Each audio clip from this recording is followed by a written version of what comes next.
غزوہ احزاب 4 یا 5 ہجری میں پیش آیا۔ اس جنگ کا دوسرا نام غزوہ خندق بھی ہے۔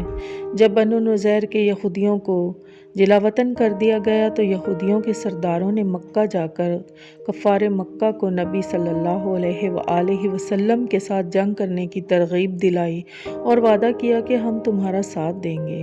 چنانچہ ان یہودیوں نے کثیر تعداد میں ہتھیار اور رقم دے کر کفار مکہ کو مدینہ پر حملہ کرنے پر ابھار دیا اور ابو سفیان نے مشرکین و یہودیوں کے بہت سے قبائل کو جمع کر کے ایک عظیم فوج کے ساتھ مدینہ پر دھاوا بول دیا۔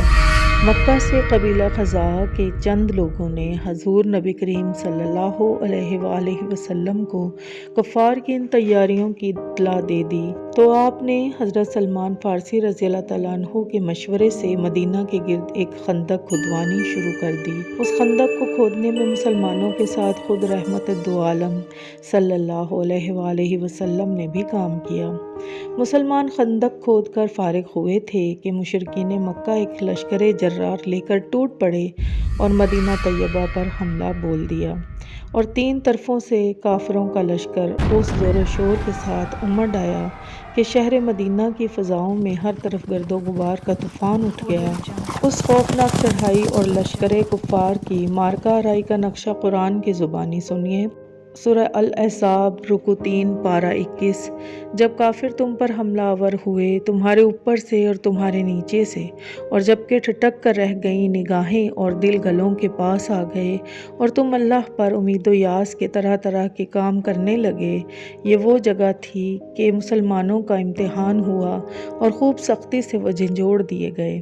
اس لڑائی میں منافقین جو مسلمانوں کے دوش بدوش کھڑے تھے وہ کفار کے ان لشکروں کو دیکھتے ہی بزدل ہو کر پھسل گئے اور ان کے نفاق کا پردہ چاک ہو گیا اور وہ جنگ سے جان چھڑا کر اپنے گھروں میں چھپ کر بیٹھنے کی اجازت طلب کرنے لگے۔ لیکن اسلام کے پیچھے جان نثار مہاجرین و انصاری اس طرح سینہ سپر ہو کر ڈٹ گئے کہ کوہ صلا اور کوہ احد کی پہاڑیاں سر اٹھا اٹھا کر ان مجاہدین کی اولو العزمی اور جان نثاریوں کو حیرت کی نگاہ سے دیکھنے لگے۔ خداوند کریم کا ارشاد ہے، سورہ الاحزاب رکوع 3 پارہ 21۔ اور جب مسلمانوں نے کافروں کے لشکر دیکھے تو بول پڑے کہ یہ وہ ہے جو ہمیں وعدہ دیا تھا اللہ نے اور اس کے رسول نے، اور سچ فرمایا اللہ اور اس کے رسول نے، اور اس سے انہیں نہ بڑھا مگر ایمان اور اللہ کی رضا پر راضی ہونا۔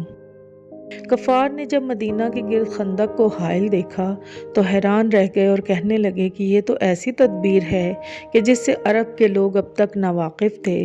بہرحال کافروں نے خندق کے کنارے سے مسلمانوں پر تیر اندازی اور سنگ باری شروع کر دی۔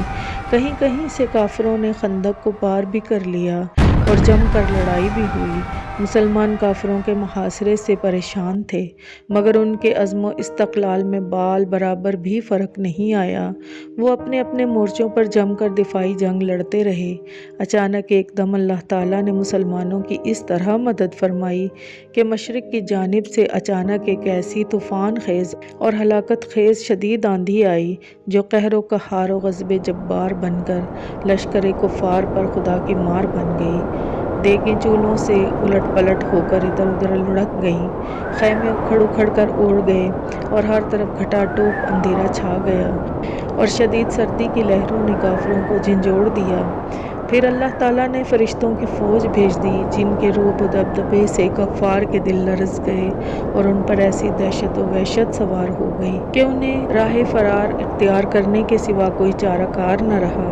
چنانچہ لشکر کفار کے سپہ سالار ابو سفیان نے ہانپتے کانپتے ہوئے اپنے لشکر میں اعلان کرا دیا کہ راشن ختم ہو چکا اور موسم نہایت خراب ہے اور یہودیوں نے ہمارا ساتھ چھوڑ دیا ہے، لہٰذا اب مدینے کا محاصرہ بیکار ہے۔ یہ کہہ کر کوچ کا نقارہ بدل دیا اور بہت سا سامان چھوڑ کر میدان جنگ سے بھاگ نکلا اور دوسرے قبائل بھی تتر بتر ہو کر ادھر ادھر بھاگ گئے اور 15 یا 24 روز کے بعد مدینہ کا مطلع کفار کی گرد و غبار سے صاف ہو گیا۔ خداوند قدوس نے قرآن مجید میں اس طرح فرمایا ہے کہ اے ایمان والو، اللہ کا احسان اپنے اوپر یاد رکھو۔ جب تم پر کچھ لشکر آئے تو ہم نے ان پر آندھی اور وہ لشکر بھیجے جو تم کو نظر نہ آئے۔ سورہ الاحزاب رکوع 2 پارہ 21۔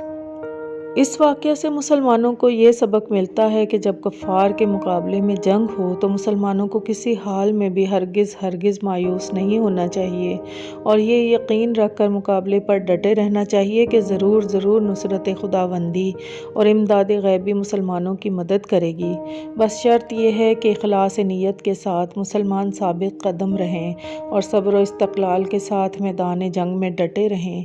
جنگ بدر اور جنگ احد، جنگ احزاب وغیرہ سینکڑوں کفر اسلام کی لڑائیوں میں یہ منظر نظر آیا کہ انتہائی مشکل حالات میں بھی جب مسلمان ثابت قدم رہے تو غیب سے نصرت خداوندی اور امداد غیبی نے اس طرح جلوہ دکھایا کہ اچانک ہی جنگ کا پانسا پلٹ گیا اور مسلمانوں کو فتح مبین حاصل ہو گئی اور کفار باوجود اپنی کثرت و شوکت کے شکست کھا کر بھاگ نکلے۔